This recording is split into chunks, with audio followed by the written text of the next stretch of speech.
பேச முடியும். இதுக்குதான் இந்த உதாரணத்தை நான் ஆரம்பத்திலே சொன்னேன். பல பொருட்கள் வீட்டில் வச்சிருக்கிறோம், அது உயிர் கிடையாது. ஆனால் அதை பார்க்கும்போது அது நம்மளோட செய்யும், பேசுவதை போல ஒரு உணர்வை நாம் பெற்றுக்கொள்கிறோம். சில நறுமணங்கள் அந்த ஸ்மெல் அடிச்ச உடனே அந்த நறுமணம் எங்கே நம்ம ஃபர்ஸ்ட் டைம் ஸ்மெல் பண்ணுவோம் அந்த நினைவுகளுக்கு நம்ம அழைத்து போவோம். ஒரு உணவு சாப்பிடுகிற போது நிறைய பேர் சொல்லுவது, எங்க அம்மா செஞ்ச மாதிரியே இருக்கு, அம்மா பச்சை போய் பல வருஷங்கள் ஆச்சு. ஆனால் அந்த நாக்கில அந்த உணவின் சுவை இன்னமும் என்ன செய்து இருந்து கொண்டே இருக்கிறது. அப்படி மரணமும் நம்முடைய வாழ்க்கையில நம்மோடு கூட பேசுகிறது. ரசிகை புத்தகம் 7ஆம் அதிகாரம் முதல் 2 வசனங்களில் இந்த மாதிரி சால்வன் சொல்கிறார். ஒருவருடைய ஜனன நாளை பார்க்கலும் மரண நாளும் நல்லது, விருந்து வீட்டுக்கு போவதிலும் துக்க வீட்டுக்கு போவது நலம். இதில் எல்லா மனுஷரை முடிவும் காணப்படும். உயிரோடு இருக்கிறவன் இதை தன் மனதிலே சிந்திப்பான். தெளிவா சொல்றாரு, மரணம் அந்த பாடி நமக்கு என்ன செய்து ஒரு செய்தியை சொல்லிக்கொண்டே இருக்கிறது. உயிரோடு இருக்கிறவனுக்கு அந்த மனித போன மனிதனுடைய வாழ்க்கை, அந்த மனித போன மனிதனுடைய சரீரம் ஒரு செய்தியை நமக்கு என்ன செய்து கடத்தி கொண்டே இருக்கிறது. நம்ம புரிந்து கொள்ள முடிகிறது. மரணம் நம்மோடு என்ன செய்து பேசுகிறது. மனிதர்கள் பேச மாட்டார்கள், ஆனால் அவர்கள் வாழ்ந்த வாழ்வும் அவர் செய்த செயல்களும் நிச்சயமாய் அங்கே பேசும் பொருளாய் இருக்கும் இல்லையா? அந்த பாடி பேசுறது, ஆனால் அவர் வாழ்ந்த வாழ்க்கை அவருடைய செய்த செயல்கள் நிச்சயமா அங்கே என்ன செய்யப்படும், பேசும் பொருளாக இருக்கும். மரணத்தை பற்றி சில குறிப்புகள் நான் சொல்ல நீங்கள் கேட்டிருப்பீர்கள். மரணம் அனைவரையும் சந்திக்கும். அந்த டெத் பாடி நம்மை பார்த்து சொல்லுது, மரணம் அனைவரையும் சந்திக்கும். Death is individual. மரணத்தை என்ன செய்ய முடியாது, தவிர்க்க முடியாது.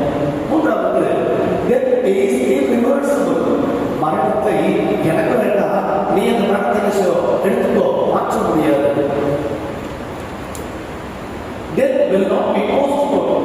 மரணத்தை என்ன செய்ய முடியாது, தள்ளி போட முடியாது. இயல்பா இப்போ டெக்னாலஜி அட்வான்ஸ்டா இருக்கிறதால மாஸ்க், ஆக்சிஜன் மாஸ்க் வச்சிருப்பாங்க, வென்டிலேஷன்.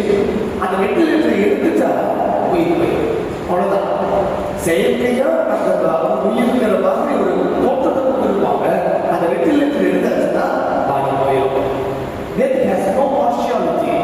மரணத்துக்கு என்ன கிடையாது, பட்சபாதமே இல்லை. வயது முதிர்ந்தவர்களை சந்திக்கும், பச்சை குழந்தையும் சந்திக்கும். வாழ்வு முடிந்து போனவர்களையும் சந்திக்கும், வாழ்வு துவங்குகிற மனிதனையும் சந்திக்கும். Death has no limitations. ஏழைக்கு மட்டும்தான் மரணம் வரும் இல்லை, மரணக்காரனுக்கும் மரணம் வரும். உயர்ந்த ஜாதி என்று சொல்லப்படுவது மட்டும் மரணமே வராதா, அவங்களுக்கும் மரணம் வரும். Death has no limitations. Finally, death is true.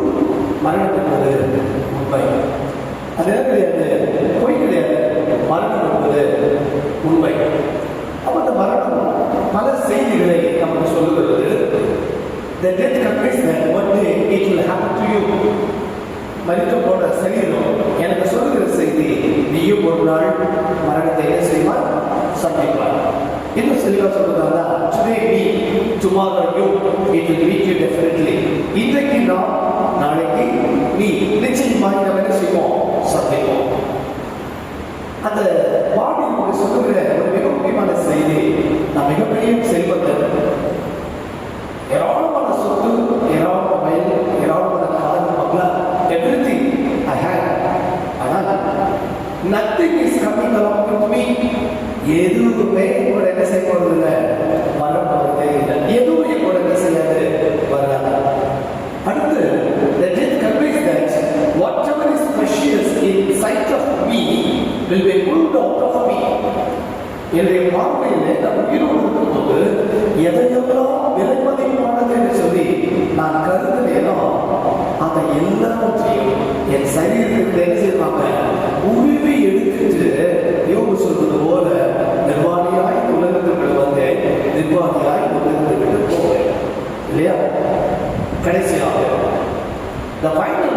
states that you should prepare yourself to meet your God. உன் தேவனை சந்திப்பதற்கு நீ ஆயத்தப்படு.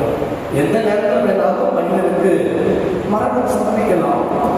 ஆகையினால அது உன்னை சந்திப்பதற்கு முன்பு நீ தேவனை சந்திப்பதற்கு உன்னை ஆயத்தப்படுத்திக் கொள். ஒவ்வொரு மரணமும் இந்த செய்தியை நமக்கு சொல்லிக்கொண்டே இருக்கிறது. அந்த நேரத்தில் புரியல மாதிரி இருக்கும். அந்த வீட்டை விட்டு வெளியில வந்த உடனே அது மறந்து போயிடும். மறுபடியும் இயல்பான அதே பெருமை, அதே போராட்ட மறுபடியும் நமக்கு வந்துருது. அந்த வீட்டுக்குள்ள போகும்போது ஒரு பயம், இப்படி எல்லாம் பார்த்தா நமக்கு இப்படி எல்லாம் பேசுவாங்க. ஆனா வெளியில வந்து அவங்க வீட்டுக்கு போயிட்டா வச்சுக்கல, இந்த பிசாசு வெளியே காத்துக்கிட்டு வேலை தப்பிக்க பாருங்க. அது மாதிரி நம்மளுடைய பழைய குணாதிசயங்கள் நம்ம என்ன செய்யும், தொத்திக்கணும். மறுபடியும் அதே வாழ்க்கையில பார்த்து மரணம் நம்ம எச்சரிக்கிறது.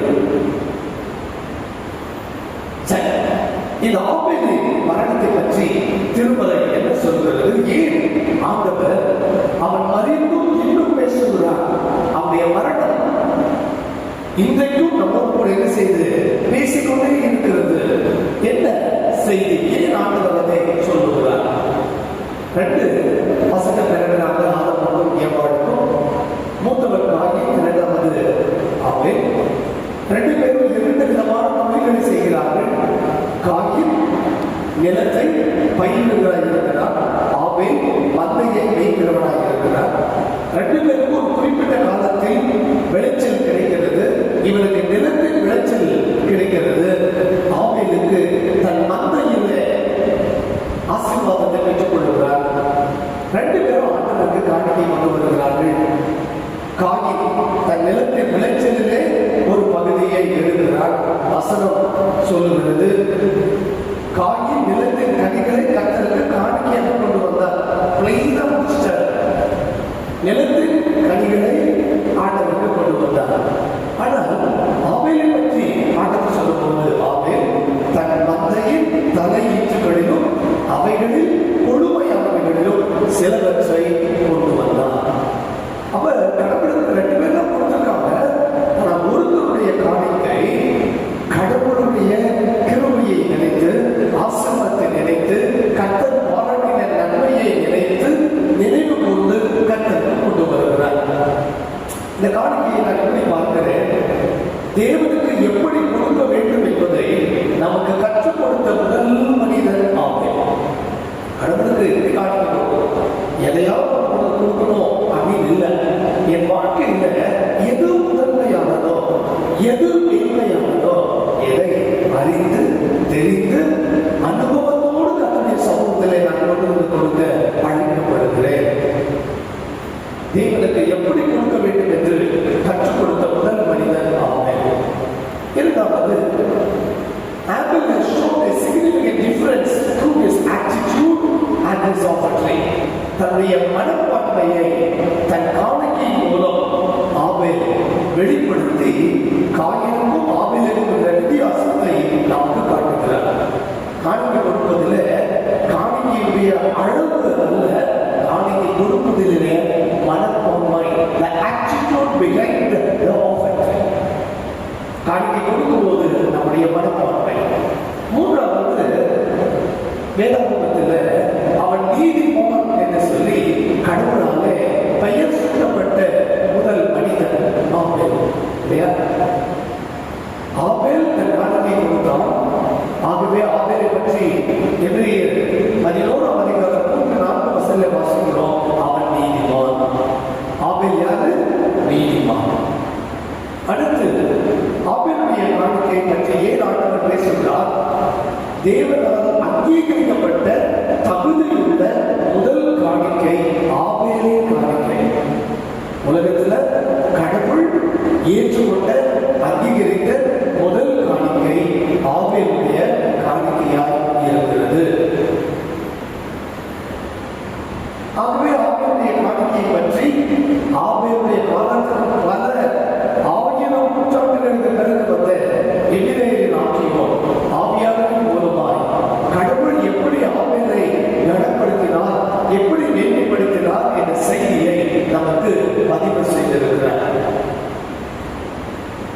புதிய ஏற்பாட்டிலே ஆண்டவர் இயேசு ஆபேலை என்ன செய்கிறார்? நினைவு கூறுகிறார். அது ஒரு கற்பனை கதை அல்ல, அது நடந்த ஒரு சம்பவம் என்பதை ஆண்டவர் இயேசு அடிக்கோடிட்டு காட்டுவது போல மத்தேயு 23:35 ஆபேலுடைய வாழ்க்கை பற்றி இயேசு சொல்லுகிற போது ஆபேலுடைய ரத்தம் என்ன செய்கிறதா? பேசினது என்று சொல்லி மத்தேயு 23:35 நம்ம என்ன செய்கிறோம்? வாசிக்கிறோம். அந்த வசனத்தை நான் உங்களுக்கு வாசிக்கிறேன்.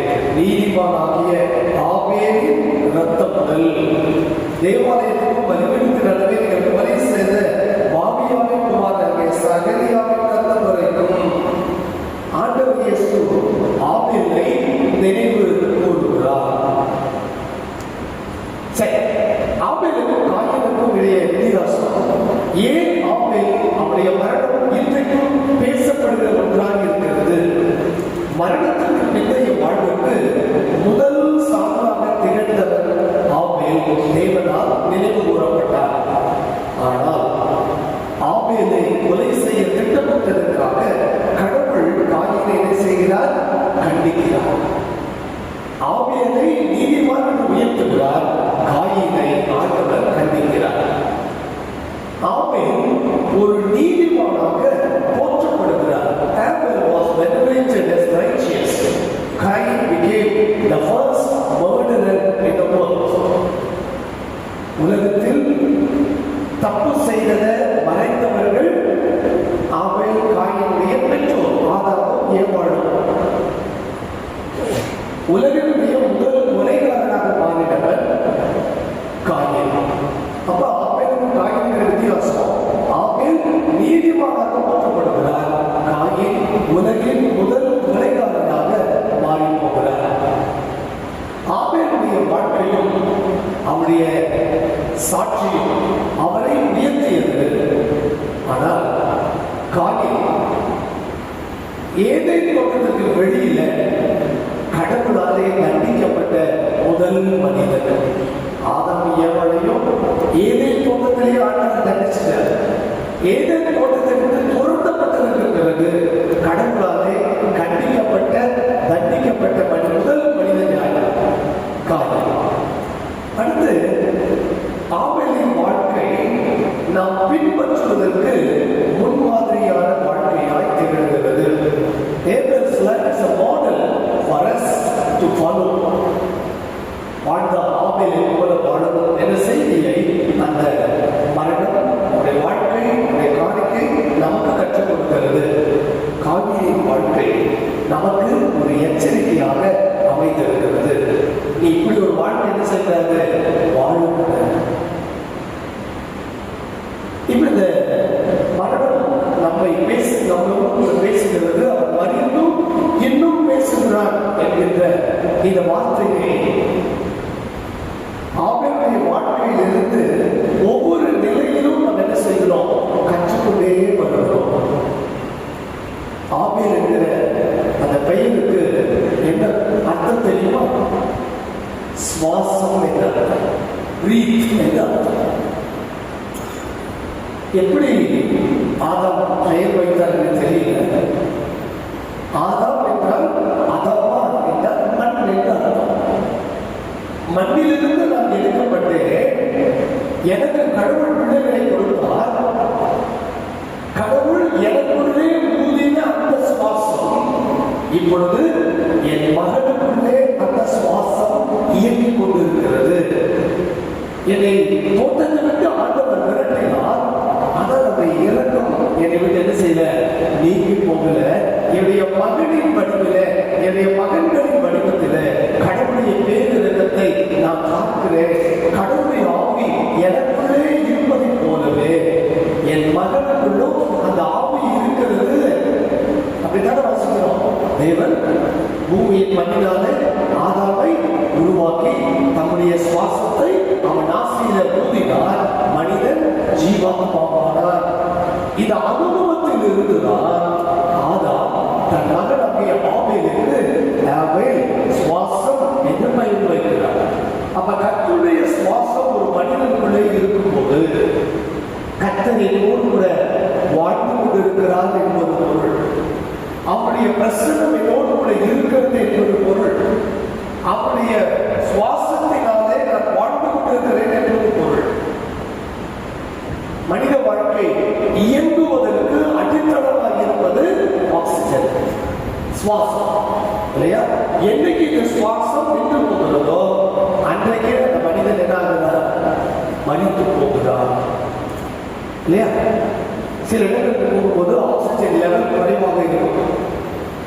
இந்த மூச்சு பிரச்சனை இருப்பவர்கள் அந்த இடத்துக்கு என்ன செய்ய வேண்டாம், போக வேண்டாம்னு சொல்லுவாங்க. உயர்ந்த மலைப்பகுதிக்கெல்லாம் அங்கே போனால் ஆக்சிஜன் லெவல் குறைவாக இருக்கும், அதனால வேண்டாம் அப்படின்னு சொல்லுவாங்க. அடுத்து மனிதனுக்குள்ள இந்த ஆக்சிஜன் லெவல் சரியாக இருந்தால்தான் அவருடைய ரத்த ஓட்டமும் இப்படி இருக்கும், இயல்பாக இருந்து கொண்டே இருக்கும். அப்ப சுவாசம் என்ற கையோடு கூட வாழ்ந்த ஒரு மனிதன் தான் முதலாக கொலை செய்துவிட்டு சுவாசத்தை இழந்து போனவர். ஆனால் கர்த்தர் என்ன செய்கிறார்? அந்த மனிதனுடைய வாழ்க்கையை ஆண்டவர் குறித்து வைத்து பல ஆயிரம் வருடங்களுக்கு பிறகு எபிரேயர் ஆகியோர் நிருபத்தை எழுதுகிற போது அந்த விசுவாசிகளின் பட்டியலில் முதன்மையாக ஆபேலை கடவுள் இடம் வைக்க செய்கிறார். இப்ப புரிகிறதா? அவன் ஏன் மரித்து பேசுகிறான்? அவன் இறந்து எத்தனையோ ஆயிரம் வருஷம் ஆயிடுச்சு. ஆனால் கர்த்தர் அவன் நினைவை தன் உள்ளத்திலே வைத்திருந்து ஆவியானவரின் வழியாக அந்த புத்தகம் எழுதப்படுகிற போது அந்த வரிசையில முதல் இடத்தை ஆபேலுக்கு கொடுக்கிறான். அவன் மரித்து போனான், அவன் கொலை செய்யப்பட்டான். ஆனால் அவன் மரணம் இன்றைக்கும் பேசுபொருளாய் இருக்கிறது. அவன் மரணம் இன்றைக்கும் உங்களுக்கும் எனக்கும் ஒரு செய்தியை கடத்தி கொண்டே இருக்கிறது. இரண்டாவது, உன்னுடைய வாழ்க்கை நீண்ட நெடிய வாழ்க்கை அல்ல, உன்னுடைய வாழ்க்கை மிக குறுகினது. Life is too short. ரொம்ப குறுகின வாழ்க்கை. இந்த குறுகிய வாழ்க்கையில ஆபேலை போல ஒரு அர்த்தமுள்ள வாழ்க்கை நீ வாழ வேண்டும் இல்லையா? மனித வாழ்க்கையில எந்த மனிதனுக்கும் வாழ்க்கை எழுதி கொடுத்து கடவுள் உலகத்தில் என்ன செய்யல, அனுப்பல. இத்தனை காலம் நீ இருக்க போற தெரியவே தெரியாது. யாருக்கு மரணம் எப்பொழுது சம்பவிக்கும் என்று ஒருத்தருக்கு தெரியாது. மரணம் வரும்.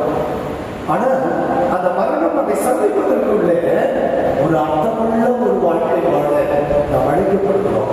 இந்த தவக்காலம் நமக்கு கொடுக்கப்பட்டதுடைய நோக்கம், இந்த காலையில் புதிது யான வேலையை கடவுள் நமக்கு கொடுத்ததுடைய நோக்கம். You must know the value of a lifetime. சில நாட்களுக்கு முன்பு ஸ்டேட் பேங்க்ல அமர்ந்து கொண்டிருந்தேன். என் பக்கத்தில் ஒரு 65-70 வயதுள்ள ஒரு தம்பதிகள் 2 பேர் வந்திருந்தாங்க. அதில் அந்த ஹஸ்பண்ட் வந்து கேல்குலேட்டர் கையில் வச்சுட்டு அவர் ஒரு பாண்ட் வச்சிருக்காரு. அங்கே ஏதோ டெபாசிட் போட்டு போல அதை வச்சுட்டு கேல்குலேட் பண்ணுறாரு. இன்னொரு 10 வருஷத்துல 1.5 கோடி நமக்கு பிரச்சனை இல்லை. வயசு 75 கணக்கு போட்டுள்ள இன்னொரு 10 வருஷத்துல இந்த பாட்டில் என்ன கிடைக்கும்? நமக்கு 1.5 கோடி கிடைக்கும். எனக்கு லூக்காவின் நட்சத்திரத்திலே ஆண்டவர் இயேசு அந்த மனிதனை பார்த்து சொன்ன வார்த்தை நினைவுக்கு வந்தது. மதிகடனே, இந்த நாட்டிலே உன் ஜீவன் வழிபட்டு எடுக்கப்படுகையாரா நீ சேர்த்து வைத்தவர்கள் யாருக்கு சொல்லலாம்? அவன் பூமியில வாழுகிற பொழுது உன்னுடைய வாழ்க்கைக்கு இருக்கணும் அர்த்தமுள்ள வாழ்க்கை. யாராகிலும் ஒருவருக்கு உன்னுடைய வாழ்க்கை உபயோகமுள்ள வாழ்க்கையாக இருக்கும். உன் வாழ்க்கை முடிகிற போது உன் அருகிலே நின்று உண்மையாய் கண்ணீர் சிந்துகிற ஒரு 4 பேர் நம்ம சம்பாதிச்சோம்னா அது ஒரு அர்த்தமுள்ள வாழ்க்கை. என்ன ஆட்டம்? கொஞ்ச நெஞ்ச ஆட்டமா போய் சேர்ந்தா பெரிய விமோச்சனம். இப்படி காதாரம் கேட்ட பல மரணங்கள் நமக்கு உண்டு. சில மரணங்களை பார்த்து நல்ல மனுஷையா, நல்லவங்கெல்லாம் சாமி எடுத்துக்கிறார் அவனை பாரு. இப்படி உலகத்தில் பல முறையாடல்களை நாம் கேட்டிருக்கிறோம். ஆபேலுடைய மரணம் பேசுகிறது, ஒரு வாழ்க்கை குறுகிறது. அந்த குறுகிய வாழ்க்கையில அர்த்தமுள்ள ஒரு வாழ்க்கை வாழ்ந்தது. நீ மறித்தும் என்ன செய்யலாம்? பேசப்படலாம். மூன்றாவது, மனித வாழ்க்கையில இந்த மரணம் நம்மை சந்திப்பதற்கு முன்பு நாம் ஆண்டவரை சந்திப்பதற்காக நம்முடைய அனுதின வாழ்க்கையில நம்மை ஆயத்தப்படுத்திக் கொள்ள, பக்குவப்படுத்திக் கொள்ள ஒவ்வொரு நாள் கடக்கின்ற போதும் இந்த நாளில் நான் ஆண்டவருக்கு பிரியமான எதையாவது செய்கிறேனா, ஆண்டவரை நோக்கி செல்லுவதற்கு am I qualified myself? ஆண்டவரை சந்திப்பதற்கு, ஆண்டவருடைய திருச்சபைக்கு செல்வதற்கு இந்த நாளில் என்னை நான் தகுதிப்படுத்திக் கொண்டிருக்கிறேனா? இந்த சிந்தனை நம்முடைய வர வேண்டும். அந்த சிந்தனை வந்தால் ஆமே மறித்து பேசுகிறார் என்ற செய்தி நமக்கு புரிந்து கொள்கிற செய்தி, அறிந்து கொள்கிற செய்தி, கற்றுக்கொள்கிற செய்தி, பின்பற்றுகிற செய்தியாயிருக்கும். நாளை தினம் மற்றொரு உயிரற்ற பொருளில் உணர்வு நிறைந்த செய்தியோடு நான் உங்களை சந்திக்கிறேன். அதுவரை வானுடைய கிருபை நம்மோடு கூட தங்கியிருப்பதாக. ஆமென். நாம் யாவரும் எழுதுகிற கீர்த்தனையிலே 217 கீர்த்தனை பாடலை பாடுவோம். அன்பே பிரதானம் சகோதரர், அன்பே பிரதானம். அன்பே பிரதானம்